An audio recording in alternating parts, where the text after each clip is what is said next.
Hey, Mr. DJ, can you play Fridays Are Awesome? We're spinning some facts about a music career later on today on CNN Student News. First, though, a recap of two presidential events from the week, both related to religious faith. The National Prayer Breakfast is an annual tradition first attended by President Eisenhower in 1953. Every president since has followed suit. It's a chance for politicians to discuss how faith has shaped their lives. And yesterday, President Obama spoke at the event for the 8th time since he took office. That event was a day after the president visited a mosque in Baltimore, Maryland, and described Muslims as essential to the fabric of the U.S. You're right where you belong. You're part of America, too. President Obama had visited mosques in the past, but never before inside the U.S. There were mixed reactions to the trip. Some Muslim Americans said the president's mosque visit was overdue, that it came too late. Others praised his speech, saying it helped fight discrimination against Muslims in America. Republican presidential candidate Senator Marco Rubio said there's discrimination of every kind in America, but that the bigger issue is how to address radical Islam. The United States, Japan, and 10 other countries have finally reached an agreement on a trade deal known as the Trans-Pacific Partnership, or TPP. So what exactly is the TPP? It's a free trade pact that's meant to encourage more business between the 12 countries. Tariffs and import quotas for things like beef, rice, butter, and many other products would be lifted. Why are these countries banding together?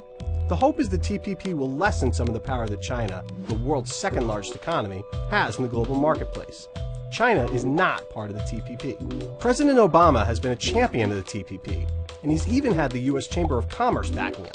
Those two haven't often seen eye to eye on issues about big business. Obama and other proponents have argued that the TPP will be good for American workers. Nike has said it would create 10,000 jobs in the U.S. if Congress passes the deal. But many labor unions worry that the TPP will encourage more U.S. companies to ship jobs overseas. And other critics of the deal aren't happy that most of the negotiations have been done in secret. The Trans-Pacific Partnership has been signed. It's one step closer to being finalized. It's a trade agreement that involves 12 Pacific countries who together make up 40% of the world's economy. Their representatives met in Auckland, New Zealand yesterday to sign the TPP. It notably leaves out China, the world's second largest economy. U.S. officials say the deal would give America more influence and power in trading across Asia. And President Obama says it, quote, puts American workers first. But critics say it could mean more U.S. jobs moving overseas. Critics in Australia are concerned about higher drug prices. Critics in Japan are concerned about losing business if cheaper American imports come in. The TPP still has to be ratified by all 12 countries to take effect. That could take 2 years. We always find roll call schools on the previous day's transcript page at cnnstudentnews.com. So on Thursday's transcript, we found the Eagles. In Southeast Michigan, hello to Romulus High School. It's in the city of Romulus. In the capital of Texas, that's Austin. Thank you for watching from Gardner Betts Juvenile Justice Center. And from Indonesia, we welcome our viewers at Green School. It's on the island of Bali. People across the U.S. Southeast, from Mississippi to the Carolinas, are assessing the damage after a massive weather system thundered through this week, spawning tornadoes. The National Weather Service says at least 2 tornadoes raked parts of Mississippi. An emergency official says several homes were damaged in western Alabama, and dozens of people had to leave their homes in Georgia after a suspected tornado hit the Fort Stewart military base. In all, the Weather Channel says there were at least 10 tornadoes over the past few days. Thankfully, no one was killed. How exactly do these twisters spin down from the sky?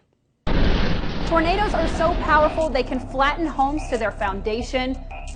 They can peel asphalt right off of a highway.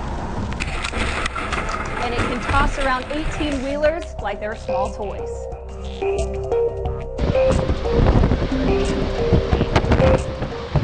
Tornadoes can be the most deadly and destructive weather phenomenon on Earth. In fact, about 1,000 tornadoes occur every year in the U.S. That's more than anywhere else on the planet. Some of the strongest strongest tornadoes can pack winds of 300 miles per hour or more. It can be as small as a couple hundred yards wide all the way to 2.5 miles wide, and their path of destruction can be a couple hundred yards or extend out 50 miles or more.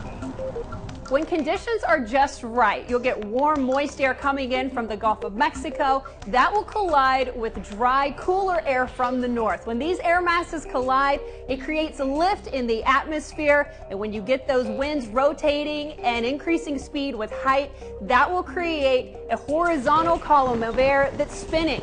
Then you get a downdraft from a thunderstorm, and that will pull that column of air all the way down to the ground. And then you have a tornado. Cotton candy. It's sticky, it's sweet. It was invented by a dentist. In 1897, Dr. William James Morrison teamed up with a confectioner.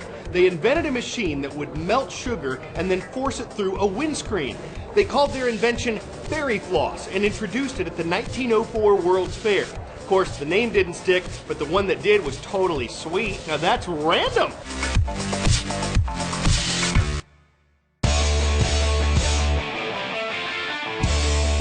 According to payscale.com, disc jockeys or DJs make an average wage of $36 per hour. Most DJs in the U.S. earn less than $30,000 per year, but like professional athletes, the relative few at the top of their industry can make millions. So in pursuit of the dream, aspiring DJs are willing to do whatever it takes and learn as much as they can.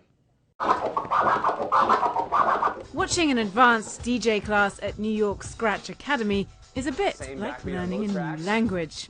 I can break it down to like any sort of small loop like one beat, just by hitting this loop button right here. I do block parties, Sweet 16, birthday parties, baby showers. From all my gigs, I saved up to come here. You'll see this same encoder is going to move these right here too. Scratch Academy teaches around 180 students per semester, many of them like Dante hoping to turn this into a career. The rise of DJing has gone hand in hand with the rise of electronic dance music, EDM. In 2014, the industry was estimated to be worth almost $7 billion, up 12% on the previous year. More than half of that total came from people paying to see a DJ at a festival or club. So with more and more people trying to crack this market, it's time to find out how it's done. So this is going to be called the baby scratch. This is the first thing anybody learns here.